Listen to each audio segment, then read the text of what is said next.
राहें वो चुनिए जो मंजिल तक जाएं, वरना रास्ते बहुत हैं भटकाने के लिए, है ना। तो आज की हम अपनी इस वीडियो में चर्चा करेंगे कि जिसने भी 23, 24, 25 अगस्त का पेपर दे दिया है उन्हें अब क्या करना चाहिए, और साथ ही चर्चा करेंगे कि क्या रह सकती है कट ऑफ। तो देखिए, मैंने ऐसा क्यों कहा कि राहें वो चुनिए जो मंजिल तक जाएं। इस समय आपकी जो मंजिल है ना, वो दौड़ है, दौड़ को क्लियर करना है, और आपकी जो राहें हैं ना, वो दौड़ की तैयारी करना है ना। देखिए, आप अगर इस चीज़ में अपना समय व्यर्थ करेंगे कि जब कट ऑफ आएगी तब रनिंग स्टार्ट करेंगे, तो ये एक गलत डिसीजन होगा। मान के चलिए, देखिए 41,000 वाली जो भर्ती थी उसमें ऐसा हुआ था कि जैसे ही कट ऑफ आई थी उसके 2 दिन बाद दौड़ का नोटिफिकेशन आउट कर दिया गया था कि दूसरे या तीसरे दिन लोगों की दौड़ थी, और यही वजह रही थी कि उसमें काफ़ी सारे बच्चे दौड़ में बाहर हो गए थे, है ना। तो अब आपको ऐसा नहीं करना है। आपको क्या करना है, आपको अब अपनी दौड़ स्टार्ट कर देनी चाहिए, है ना। देखिए, खाली बैठ के वैसे भी किसका भला हुआ है, तो कुछ तो करिए, और कुछ तो आपको करना पड़ेगा। तो अगर आप अभी से अपनी रनिंग स्टार्ट कर देते हैं तो एंड ऑफ द टाइम, मान के चलिए कट ऑफ क्लियर होती है जब उसमें आपका नाम आ जाता है, तो आपको बहुत ज़्यादा रनिंग के लिए एफर्ट करने की आवश्यकता नहीं है। आप इजीली रनिंग क्लियर कर जाएंगे, है ना। देखिए, उस सिचुएशन में फंसना बहुत बुरा होता है जब आप कट ऑफ क्लियर कर गए और रनिंग में आप अगर रह जाते हैं। और मैं ऐसा बिल्कुल नहीं, नाम तो मैं बोलना चाहता हूँ और ना मैं ऐसा सोचूंगा कि कोई भी बच्चा जो कट ऑफ को क्लियर कर गया है अब वो रनिंग में रह जाए, है ना। तो इस स्थिति में आप अगर नहीं फंसना चाहते हैं तो अभी से आप अपनी रनिंग स्टार्ट कर दीजिए।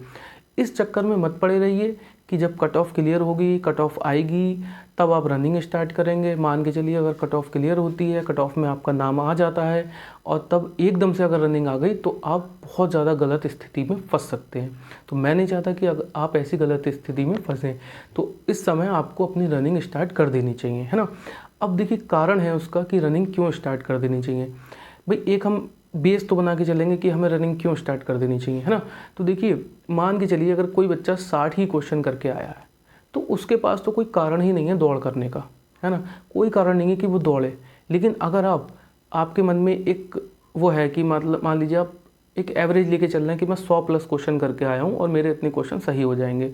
कोई बच्चा 90 प्लस करके आया तो उसको लग रहा है कि मेरे 90 प्लस हैं, तो 90 प्लस ही मतलब सारे सही हैं, गलत नहीं है। और कोई 100 से ज़्यादा भी करके आया, तो देखिए एक एवरेज मान के चलिए कि 90 प्लस नंबर अगर आपके बन रहे हैं काट पीट के अभी तक, जो 23, 24, 25 वाले हैं, अगर आपके 90 प्लस नंबर बन रहे हैं तो आप विदाउट एनी डाउट आप रनिंग स्टार्ट कर दीजिए। कोई भी आपके मन में संशय नहीं होना चाहिए इस चीज़ को लेकर के कि आपको रनिंग स्टार्ट करनी चाहिए या नहीं। आपको बिल्कुल रनिंग स्टार्ट कर देनी चाहिए। और अगर आप अभी से रनिंग स्टार्ट कर देते हैं, और मैं आशा करता हूँ कि आप कट ऑफ में भी क्लियर करेंगे अगर आप 90 प्लस नंबर से हैं, तो यकीन मान के चलिए कि आपको दौड़ के समय ज़्यादा दिक्कत आने वाली नहीं है ना। अब रही बात कट ऑफ की कि कट ऑफ क्या रह सकती है। तो देखिए, सभी लोग अलग अलग वीडियो बना रहे हैं कि कट ऑफ ये रहेगी वो रहेगी, है ना। बाकी हम लोग तो अंदाज़ा ही लगा सकते हैं कि कट ऑफ ये रहेगी वो रहेगी। मेन चीज़ कट ऑफ तय करता है भर्ती बोर्ड, है ना। ये जिम्मेदारी है बोर्ड की। तो जब कट ऑफ बोर्ड अपनी जो है डिक्लेयर करेगा तब हमें पता चलेगी कि कट ऑफ क्या है ना। बाकी अभी जो अंदाज़ा आप लगाकर जिस आधार पे आपको दौड़ लगा लेनी चाहिए मेरे हिसाब से, वो 90 प्लस वाले जो भी हैं, जिन्होंने भी 90 प्लस नंबर स्कोर कर लिया है ना, 23, 24, 25 अगस्त में, और या फिर 30 या 31 अगस्त को जो लोग 90 प्लस नंबर ले आ रहे हैं, वो अपने आंसर की मतलब अपने आकर के चेक कीजिएगा। उसके बाद जिसके भी 90 प्लस नंबर बैठ रहे हैं वो बच्चा दौड़ की तैयारी करना स्टार्ट कर दे।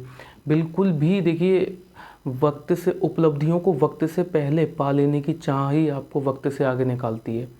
आप मान के चलिए ना ऐसा कि आप दौड़ क्लियर कर देंगे, और दौड़ आप कब क्लियर कर पाएंगे, जब आप दौड़ की तैयारी करेंगे। अगर आप दौड़ की तैयारी ही नहीं करेंगे तो आप दौड़ को क्लियर क्या कर पाएंगे। तो मान के चलिए कि आप दौड़ क्लियर कर देंगे, तो उसके लिए अभी से अपनी प्रिपरेशन स्टार्ट कर दीजिए। रनिंग के लिए समय मत लगाइए, इस चीज़ में समय अपना व्यर्थ मत कीजिए कि कट ऑफ आएगी या फिर 30-31 वाला पेपर हो जाए, कट ऑफ आएगी तब देखा जाएगा। नहीं, प्लीज़ आप ऐसी गलती मत कीजिए। अपनी रनिंग स्टार्ट कीजिए, रनिंग को जारी रखिए, जिससे कि आपकी फ़िज़िकल फिटनेस भी बनी रहे और फिजिकल के समय भी आपको कोई इशू ना हो, है ना। तो आगे के अपडेट्स के लिए हमारे साथ हमारे चैनल से जुड़े रहें, और कुछ भी जानकारी होगी हम आपको प्रोवाइड कराएंगे।